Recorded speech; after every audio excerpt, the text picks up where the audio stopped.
maintenant. On va s'intéresser à l'actualité à l'étranger et chez nos voisins européens. Nous allons retrouver à Rome notre correspondant permanent en Italie, c'est-à-dire François Baudonnet. Pourquoi? Parce qu'à Rome, c'est un restaurant, figurez-vous, qui fait beaucoup parler de lui. Alors, il a ouvert en toute discrétion il y a quelques jours. Pas d'inauguration officielle, pas de vedette, pas de flonflon, non, pas de publicité. Donc, c'est un fast-food. C'est un fast-food, c'est très important dans l'histoire, parce qu'avant même qu'il ouvre, il avait déjà créé une grosse polémique. Alors maintenant, racontez-nous ça, François, bonjour. Oui, bonjour William. Alors on se souvient tous du démontage du McDonald's de Millau par José Bové il y a quelques années. Et bien là, William, c'est un peu la même chose qui s'est passée, alors en moins violent, parce qu'on se trouve au Vatican, donc c'est beaucoup plus feutré. Figurez-vous qu'à 150 mètres de l'endroit où je me trouve, sur une petite place juste à côté du Vatican, on a appris il y a quelques semaines, effectivement, qu'il allait avoir l'ouverture d'un fast-food. Alors ça a créé une grosse polémique. Les cardinaux qui habitent au Vatican ont écrit au pape pour lui dire que c'était pas possible. Des associations de quartiers se sont créées. Elles aussi, elles ont protesté auprès du Vatican parce que cet immeuble dans lequel se trouve ce fast-food, c'est un immeuble du Vatican. Et bien malgré toute cette polémique, eh bien cela n'a rien fait. Le McDo a ouvert. Regardez le reportage que nous avons réalisé avec Marc-Henri Maison-Haute et Colomban Joasidi. Fratelli e sorelle, buon anno. Lorsque le pape François bénit des dizaines de milliers de fidèles massés place Saint-Pierre, il le fait dorénavant à un jet de pierre du numéro 1 mondial de la restauration rapide. L'enseigne américaine vient de louer le rez-de-chaussée d'un immeuble appartenant au Vatican.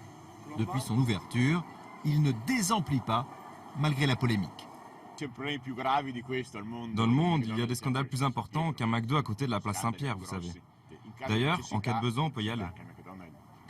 C'est bien comme ça. Tout ce qui amène de l'activité dans le quartier, c'est bon pour nous. Moi, je n'y vais jamais. Je préfère la pizza. Et oui, car ce symbole de la mondialisation s'installe non seulement à côté d'un haut lieu de nourriture spirituelle, mais aussi dans un quartier historique où jusqu'à présent, on ne trouvait que des spécialités italiennes. Ici, nous servons de la cuisine romaine, pain et couverts compris. Je vous en prie, messieurs, dames. D'où la sainte colère des restaurateurs.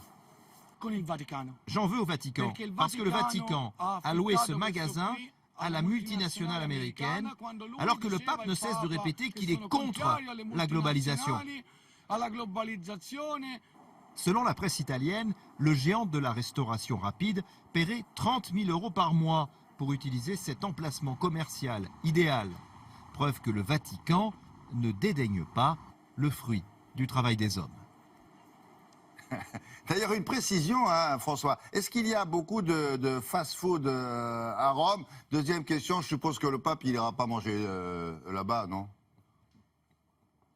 Alors en fait, il y a assez peu de fast-food à Rome, et je crois qu'il y en a une dizaine pour une ville de 3 millions d'habitants, donc c'est très peu pour deux raisons. D'abord parce que les Italiens ont leur propre restauration rapide, ce sont les panini, ce sont, vous savez, les parts de pizza que l'on emporte comme ça. Et la deuxième raison, c'est qu'ils résistent. C'est ici, en 86, qu'est né le mouvement Slow Food, vous savez, ce mouvement justement qui résiste contre les fast-foods. Ça s'est passé ici parce qu'un McDonald's, justement, devait ouvrir en plein centre de Rome. Alors, pour votre deuxième question, William, ce n'est pas la réponse. Alors, le pape est quand même juste à côté, à quelques centaines de mètres par ici. Je ne sais pas s'il va aller dans ce restaurant. En tout cas, il a dit à plusieurs reprises qu'il aimerait bien aller manger une part de pizza, justement, tout à fait incognito, dans une pizzeria de Rome.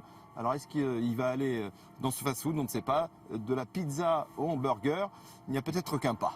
Il y avait un film, d'ailleurs, une séquence comme ça dans le film de Nanni Moretti, où le pape, très clandestinement, se balade dans les rues de Rome, juste à côté. On va guetter. Nous, on va rester ici et on va regarder. Vous ne pouvez pas vous tromper, hein, il a un costard qui est facilement reconnaissable. Merci beaucoup. À bientôt. Au revoir.